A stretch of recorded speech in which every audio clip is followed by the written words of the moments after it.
In the last couple of days we've gotten even more Bethesda news. I told you all that the news was about to kick off, and it has. I'm sorry that this wasn't in our very quick news roundup video that I did post yesterday. I made that video on Friday. I like to do my videos a couple of days before they go live. But we've been hearing from a couple of playtesters that Starfield is a very big win for Bethesda. Apparently they're enjoying it a lot, which is always fantastic to hear. Phil Spencer did confirm that they have a few people who work for Xbox or Bethesda playtesting the game, and we've seen a few tweets from these folks. Of course they aren't sharing much because they simply aren't allowed to, that's fine, but it's great to hear that the game is getting at least some positive feedback. Now you all know that I've been saying for well over a year now that I definitely think Starfield will be Bethesda's best launch yet. And what I mean by that is I honestly think it will be less buggy on launch than previous Bethesda Game Studios games. I think that we should still expect bugs, obviously. When you look at how huge Starfield is, there's clearly going to be at least, at the very least, one or two noticeable bugs on launch. That's just how it is with games of this size. If you're expecting a completely bug-free experience, then honestly you're just being a little bit unrealistic. I agree that video games need to aim to be as bug-free as possible though. When you look at some games like, I don't know, Fallout 76 and Cyberpunk always come to mind, there was clearly way too much. Those games just simply weren't finished when they released, and I think a bug or two, or even three, is okay on a massive game like this, but either way we are hearing good things, which is great. And we have a few more Starfield pieces and even Fallout news to get to, but let me just quickly share my thoughts on Quake 2. Bethesda did announce a few days ago that yes, Quake 2 has gotten a sort of remaster and is now playable on Game Pass, so Xbox Series X and S and Xbox One of course, Switch, PC and even PlayStation 4 and PlayStation 5, which honestly surprised me. Now I'm a huge Doom fan, it is my third favourite franchise behind Fallout and Elder Scrolls, so of course I have a little love for Quake as well since they're sort of similar. I think the Quake games are great and I'll definitely be diving into Quake 2 on my Switch and Xbox when I get a free hour of my life, but I just wanted to quickly share my thoughts on that. Now back to the Starfield stuff. Now shockingly there has been a few people going around that Starfield is showing too much, and I swear you guys just switch up from week to week. Honestly, this really surprises me because all I ever hear is people saying that Starfield hasn't shown enough.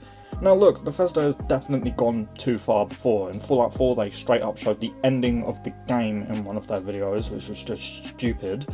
In my opinion, we still don't know much of anything, really, about Starfield's main story. I've broken the main quest down a number of times on my channel, so even if we have seen a big spoiler, we don't even know that it's a big spoiler, so I guess it's fine. Of course we're going to have to wait and see, but I really don't think Bethesda has shown all that much of Starfield. Even when you take a look at the 45-minute direct, a lot of it is just the Bethesda Game Studios team talking about the game with some gameplay thrown in. So no, I don't know. A couple of you asked me to talk about that, so I just wanted to, again, quickly share my thoughts. But no, I don't think that Starfield is showing way too much or anything. And we have got to take a couple of minutes to talk about the Fallout 4 Next Gen update. Now, I know a lot of you guys only watch my content for the Starfield stuff, which breaks my heart, man. No, I'm kidding. It's fine. You're interested in what you're interested in. Well, we are done with the Starfield news now, so if you want to click off, that's fine. But Fallout 4's Next Gen update. Of course, this update was confirmed to us almost a year ago now, in October of last year, during the Fallout 4 anniversary celebration. It was pretty much the only big or even decent thing to come from that celebration. We've heard that a Fallout 4 Next Gen update is coming in 2023, saying that it will be a free update for all platforms, including performance mode features for higher frame rates, quality features for 4K resolution gameplay, and even new Creation Club content. Well, of course, we're almost in September now, and we still have heard basically fuck all about this update. Well, the other day somebody did tweet to Pete Hines asking, hey, is there any news or update you can share on the Fallout 4 Next Gen update? Because, it's been a bit silent ever since you confirmed it. And honestly, for the most part, I don't agree with asking devs this kind of stuff on Twitter. I see people tweeting Starfield questions at Emil, asking him to share some info all the time, and it's just a big no-no for me. It must get really annoying for them, but I think that this question here was actually valid, because he's right, we've heard absolutely nothing since this announcement. And of course Pete Hines came back being a little grumpy, honestly, saying, quote, "Don't know if you heard, but we're shipping a new game in 3 weeks. Bit of a priority. When we have an update, we'll share it." Now, a lot of people, I think understandably, thought that this update would come out by, I don't know, like at least June, right? I mean, I thought that we would definitely get it out by October of this year, at the very least, but I guess not. But now it looks like, yeah, we're definitely not getting this update until well after Starfield. Now, if you've watched any of my recent Fallout content, then you know that I am pretty convinced that this update is going to release around the same time as the Fallout TV show. It just makes sense. I won't go into it because honestly, I don't want to repeat what I've said like a billion times already. It just makes the most sense for this update to release around the same time as the Fallout series.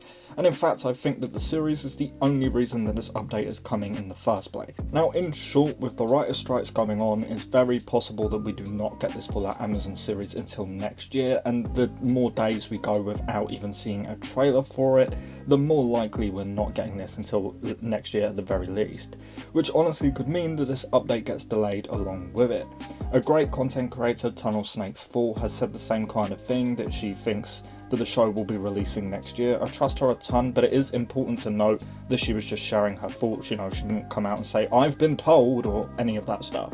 Lone Vault Wanderer has also tweeted asking basically where the hell is this update, is it even still coming? And I replied saying the same thing, and he said that he agrees, that it just makes sense. Basically what I'm saying is I'm starting to think that this update doesn't actually come out in 2023 anymore. And I know that sucks for a lot of you, and me too, but please don't take this as a confirmation, not at all. I'm talking out of my arse, alright? Nobody has told me that. I have contacted a few sources about this. Sadly, they could not share anything, so I am just fully speculating here. Do not take this as a confirmation or run with it. But anyway, look, that's pretty much everything that I wanted to talk about in today's video. So if you did enjoy it, please do drop it a like for me. It really means the world and helps out more than you can imagine. And of course, if you do want to stay up to date on all of the stuff that I talked about in this video, then consider subscribing. I've got you covered. We're also super close to 9,000 subscribers. So if you do join our little community, it would mean the world, and we welcome you in. Lastly, as always, a huge thank you and shout out to our channel members. We keep getting a ton of new members, making me change the banner every couple of days, you little shits. No, but I really appreciate you all. It really means the world, everyone signing up. You guys support me in more ways than you can imagine, so your gratitude is massively appreciated. Thank you all so much for being members. But with that said and done, we're going to wrap up. So thank you all so much for watching, and I really hope to see you next time. Peace.